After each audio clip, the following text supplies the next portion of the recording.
उसको देख करके उसने कहा बोलो क्या आज्ञा होती है मेरे लिए कि बैठ जा भाई। तो बैठ जा। निषीद है, संस्कृत में कहते हैं निषीद है। उस जमाने में सब लोग संस्कृति बोलते थे, तो निषीद है यानी बैठ जा।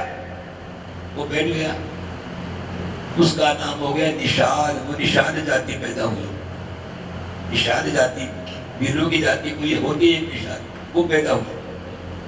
और फिर उसकी भुजाओं का मंथन किया।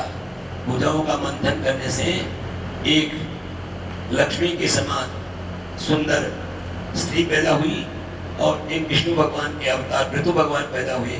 बोलो पृथु भगवान की जय। ये भगवान का पृथु अवतार हुआ।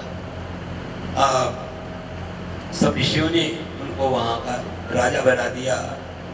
पृथु भगवान राजा बन गए और वो अर्जुन की रानी पायंग से पैदा हुई थी ना, इसलिए वो उनकी रानी हो गई अर्ची महारानी। वो लक्ष्मी का अवतार थी और पृथु भगवान विष्णु के अवतार थे। उसके बाद सारा आनंद होने लगा। एक बार पृथ्वी ने बीज दर्शना शुरू कर दिया। बीजमार हो गई पृथ्वी, जैसे ऊसर भूमि होगी उसमें बीज नहीं उगता है। तो बीजमार होने से अन्न का उत्पन्न होना गलत हो गया। अन्न की उत्पत्ति नहीं हुई तो लोग भूख से व्याकुल होने लगे। पृथु भगवान ने विचार किया कि क्या करना चाहिए। ये पृथ्वी बीज पैदा नहीं करती है, ये बीज को खाने लग गई है। तो पृथ्वी पर क्रोध किया उन्होंने। धनुष दे करके पृथ्वी को दंड देने के लिए उन्होंने जो है सो धनुष उठाया।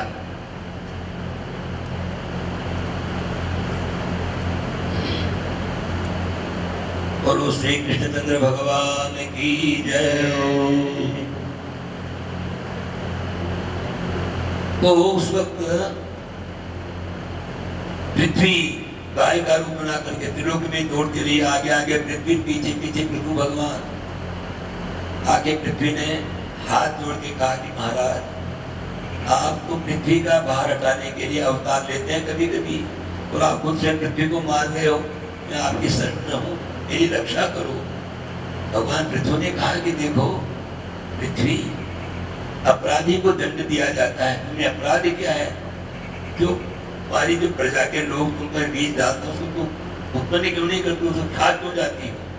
पृथ्वी ने कहा कि महाराज इस वक्त दुष्ट ज्यादा पैदा हो गए, तो मैं अन्न पैदा करती हूँ तो उस अन्न को दुष्ट लोग भी खाते हैं, तो वो प्रबल हो रहे हैं, इसलिए मैं बीज को नष्ट करती हूँ। और अब तो जो है मेरी उर्वरा शक्ति भी कम हो गई है, जगह जगह ऊपर खाबर जमीन है मेरी, तो आप मेरे को समान बनाओ और इसमें मेड़बंदी करो। मर्यादा कहते हैं मेड़ को, इसमें मर्यादा बांधो तो और उसमें फिर बीज का बीजारोपण करो तो आनंद हो जाएगा। ऐसा ही हुआ। पृथ्वी को वरदान दे दिया कि तू मेरी बेटी के समान है, अब मैं तेरे को नहीं मारूंगा। तो पृथु भगवान की बेटी कही गई, इसके नाम पृथ्वी हुआ। पृथो अपत्यम स्त्री पृथ्वी। तो वैसे उसके बाद पृथ्वी में उन्होंने अपने बाणों से लेवलिंग किया। ट्रैक्टर से जैसे करते हैं लेवलिंग, वैसे ट्रैक्टर करके मर्यादा बना दी, मेड़े बांध दी और फिर वर्षा का पानी हुआ। धीरे धीरे पृथ्वी उपजाऊ हो गई और अलग से सब तरह की सृष्टि होने लगी। पृथ्वी के द्वारा सब तरह का उत्पादन होने लगा। और वो श्री कृष्णचंद्र भगवान की इन पृथु के विजितास्व नाम का पुत्र हुआ था और विजितास्व ने इंद्र को जीत लिया था। और कृष्ण कुमार के उपदेश से इन्होंने जो है फिर यज्ञ करना भी बंद कर दिया था। सतपाली के गुरु थे और ब्रह्मा जी के या किसी महात्मा के कहने से या स्वयं विष्णु भगवान के कहने से, ब्रह्मा जी कहने से इन्होंने यज्ञ बंद कर दिया था। फिर वो अपने पुत्र को विजितास्व को राज दे करके और वन में चले गए थे। वन में जाने पर विजितास्व राजा हुआ। फिर उन्हीं के वंश में फिर जो है प्राचीन कही नाम का राजा हुआ। प्राचीन कही राजा केवल कर्म मार्गी ही था। वो उसने इतने यज्ञ किए कि सारी पृथ्वी पर उन्होंने डाब ही डाब लगा दी। बरी कहते हैं डाब को। तो यज्ञ खूब किए उसने, इतने यज्ञ किए कि पृथ्वी का कोई सा भी कोना नहीं छोड़ा, सब जगह जाकर के यज्ञ किए उसने। इसलिए उसका नाम प्राचीन बरही हो गया।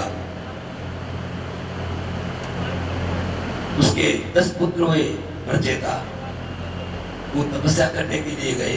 पीछे से नारद जी ने आकर के प्राचीन बरही को समझाया कि राजन, ये तुम यज्ञ करते हो ये ठीक नहीं है। यज्ञ में पशु बलि करते हो ये पाप है। ये देखो, योग शक्ति से बताया उनको नारद जी ने, ये देखो तुम्हारे द्वारा पद किए गए ये जीवात्मा तुम्हारी बात देख रहे हैं, तुम मरोगे, तुम खाएंगे, तुमको इनका भक्ष बनना पड़ेगा तुमको। इस तरह से जो है तो उसको समझाया और फिर उनको उपदेश दे करके ये कर्म से जो है उनको ज्ञान कर्म में लगाया उनको। अभी गुरुजन का उपाख्यान कह करके उसको ये कर्म छोड़ दिया और भगवान का भक्त हो गया। वो 10 प्रचेताओं के फिर मोक्ष नहीं होगी इस शरीर से, तो फिर दूसरे जन्म तो उसकी मोक्ष हो गई थी, और उस मोक्ष नहीं होने का, उसका मोक्ष नहीं होने के कारण उसका पुनर्जन्म हुआ था। इस प्रकार से जो है ये इनका चरित्र कहा गया है। अब ये आ गया उत्तानपाद का चरित्र आ गया। इनका स्वयंभू मनु के 3 तो लड़कियां थी, आकुति, प्रसूति, उदय, वो 3 लोग चरित्र में आ गया है। और उत्तानपाद का छोटे भाई का आ गया, 2 पुत्र थे। अब प्रियव्रत का चरित्र चल रहा है।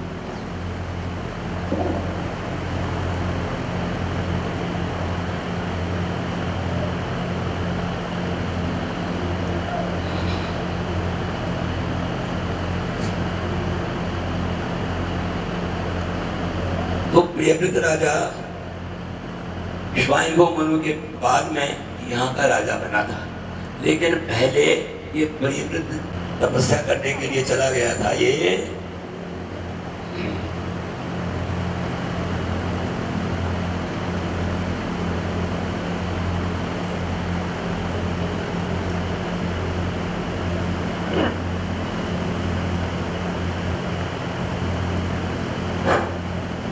स्वयंभू ने ब्रह्मा जी से प्रार्थना करी कि महाराज मेरे पुत्र को आपके पुत्र नारद जी ने सन्यासी बना दिया है।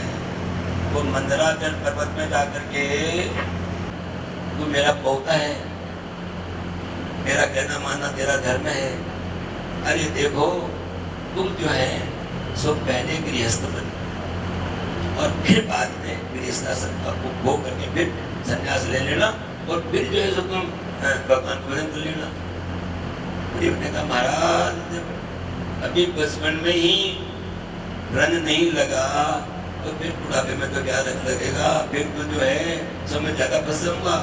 और मनुष्य जन्म का मुख्य कार्य है भगवत प्राप्ति। भगवत प्राप्ति कैसे होगी, गृहस्थ में तो फंसने में बात दिक्कत होती है। तो फिर ब्रह्मा जी ने नीति से समझाया उसको कि देखो भाई, जब तक किसी वस्तु का सुख दुख नहीं देखता है ना आदमी, तब तक वो उसमें पूर्ण विरक्ति नहीं होती है।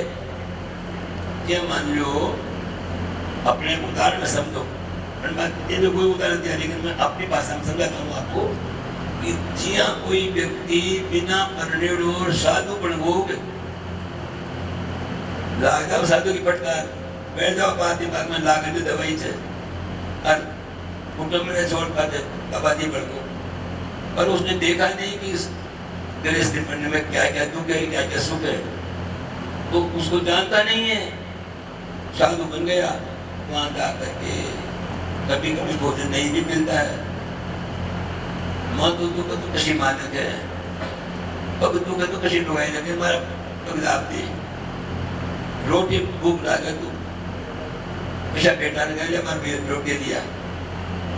तो गृहस्थी अच्छे, गृहस्थी अच्छे, तो वो क्या करता है कि वो फिर उसका मन गृहस्थी में लग जाता है। तो वो न इधर का रहा न उधर का रहा, न तो वो सन्यासी ही रहा और न गृहस्थी ही रहा। वो सन्यासी बिगाड़ देता है और गृहस्थ में आकर के फिर वहां से बिगड़ जाता है, वो उधर से पहले बिगड़ गया फिर बिगड़ जाता है।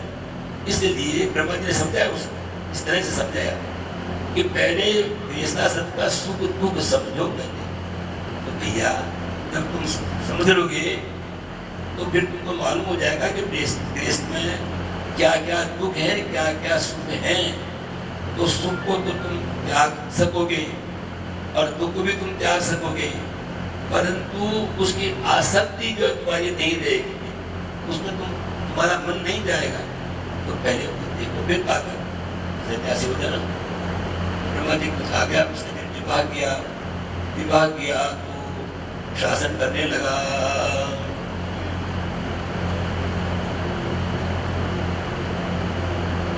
अब वो इतना तेजस्वी था, उसने एक बार विचार किया कि भगवान सूर्य देव की पृथ्वी की परिक्रमा करने का नियम है।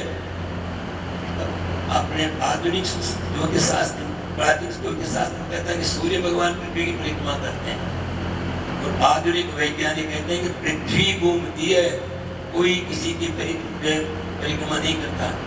तो हिसाब से तो ये सिद्धांत सही बात होता है, और गणित में उनका भी सिद्धांत सही बात होता है। पर उस पेड़ों को देखे के बात है ना, तो उन्होंने देखा कि ये सूर्य देव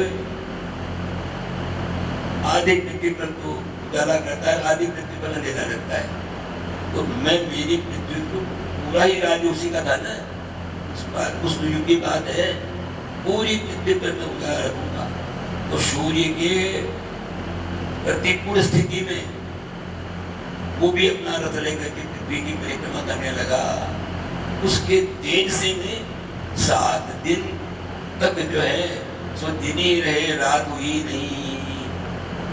उसका भी तेज सूर्य के समान था, परंतु उसके रथ के पहियों से जो लीक पड़ी ना, वहां समुद्र हो गए। 7 परिक्रमा करने से 7 समुद्र हो गए।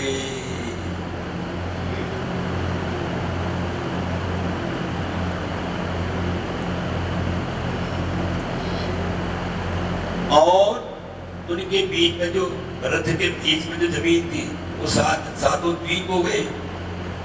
ये आज का जो द्वीप है ना, ये तो केवल इस जम्बू द्वीप के ही टुकड़े हैं। उन द्वीपों का तो अभी सही रूप से पता ही नहीं पड़ा है।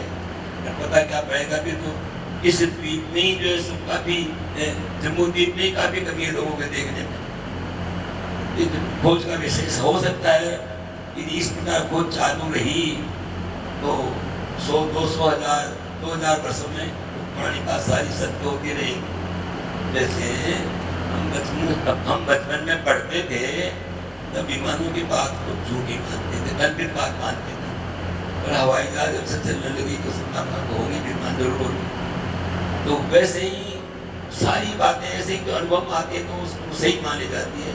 तो शास्त्रीय बातें कोई झूठ नहीं है, लेकिन क्या हो गया कि वो खोज नहीं रही है, उतना ज्ञान नहीं रहा लोगों को। धीरे धीरे धीरे भारत पर विदेशी आक्रमण होने से यहाँ के शास्त्र भी जो है सब लुप्त हो गए और ज्ञान भी लुप्त हो गया। और जो ज्ञानी थे उन लोगों ने लोगों को ज्ञान बताना छोड़ दिया। ये भी बात, ये भी हमारे यहाँ के विद्वानों के भी दोष है कि वो ज्ञान दे के नहीं गए, ज्ञान अपने साथ ही ले गए।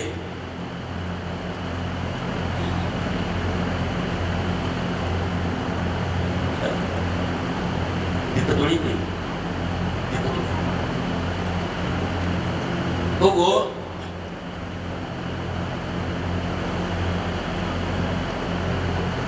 शाद द्वीप हो गए रथ के बीच की, और रथ की जो वो खाई बड़ी ना लीक बड़ी लीक, वो लीक में 7 समुद्र हो गए। अब उसमें जो है इस तरह से बहुत वर्षों तक राज किया। प्रमाण है, वो ढूंढने के इसमें नाम बताते हैं कि वो हिसाब लगाने, लेकिन अपनी कल्पना से बाहर है वो। परंतु इतने का डूबे नहीं जीते हैं, इतने वर्षों तक उन्होंने राज किया था। उनके फिर 9 पुत्र हुए। वो 9 पुत्रों को राज दे करके वापस फिर वही मंदराचल पर पुत्री गुफा में जाकर के फिर तपस्या करने लगा। ब्रह्मा जी ने कहा कि तुम जा सकते हो। अब उनके पास जाने के बाद 9 जो सातों समूह उनके तो 7 बेटे हुए थे, उन 7 को 7 द्वीपों का मालिक बना दिया। और इस जम्बू द्वीप का ये 20 का द्वीप है ना, इस द्वीप में आग्नेय नाम का उनका पुत्र था। उस आग्नेय को यहाँ राजा बना गए। तब खुद जाकर के भगवान का भजन किया, आत्मा को परमात्मा में लीन कर लिया। और श्री कृष्णचंद्र भगवान की जय। उनके बाद आग्नेय राजा जो है सो वो यहाँ का राजा बना। आग्नेय राजा भी अच्छा था, धार्मिक था।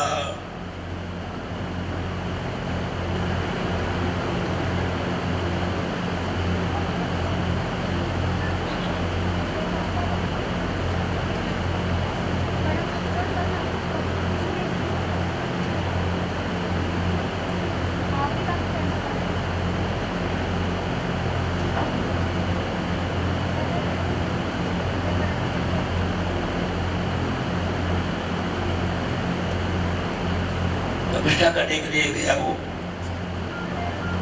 वहाँ इंद्र की भेजी हुई अप्सरा आई थी। उस अप्सरा को देख करके और वो मोहित हो गया आग्नेय। उन्होंने कहा तुम की ससी जी की मुनि वही सही रे, माया से काव्य भगवत पर देव पाया। यानी इतना असत हो गया कि ऋषिराज आप कहाँ, आप यहाँ तपस्या करने के लिए आए हैं।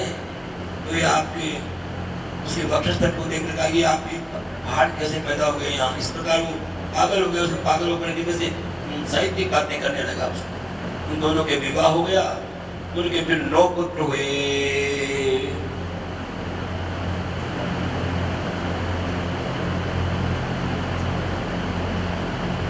9 पुत्रों को अपने अजनाब खंड का ये जम्बू द्वीप के 9 विभाग करके और उन 9 पुत्रों को राज दे करके वो भी अपने भगवान का भजन करने लगा। और पूर्वशी लोग को प्राप्त हो गया, वो अप्सरा के लोग को प्राप्त हो गया। उनके नाभि नाम का पुत्र हुआ। नाभि नाम का जो पुत्र हुआ वो भी जो है उसने यज्ञ किया पुत्र के लिए। उसके यज्ञ में भगवान प्रसन्न हो गए और प्रसन्न होने पर नाभि के ऋषभ नाम का एक पुत्र हुआ। इसलिए ऋषभ देव को अपन यहाँ अपने 8वां अवतार मानते हैं। जैनियों की इसको पहला तीर्थंकर मानते हैं। अपन कहते हैं अवतार और जैन धर्म में उसको तीर्थंकर बोलते हैं। तो नाभि राजा के जो है सो ऋषभदेव जी पैदा हुए थे। ऋषभदेव जी ने भी जो है सो अपने ऋषभदेव जी के 100 पुत्र हुए थे। 100 पुत्रों में सबसे बड़े भरत थे। भरत राजा थे। उनको यहाँ का अजनाब खंड का राजा बना दिया और अपने पुत्रों को राज विभक्त करके और नाभि राजा भी जाकर में भगवान का भजन करने लग गया। अब भरत राजा यहाँ के राजा बने, इसीलिए इसको भरतखंड कहने लग गए। और इसी कारण से जो है सो भारतवर्ष भी कहने आए।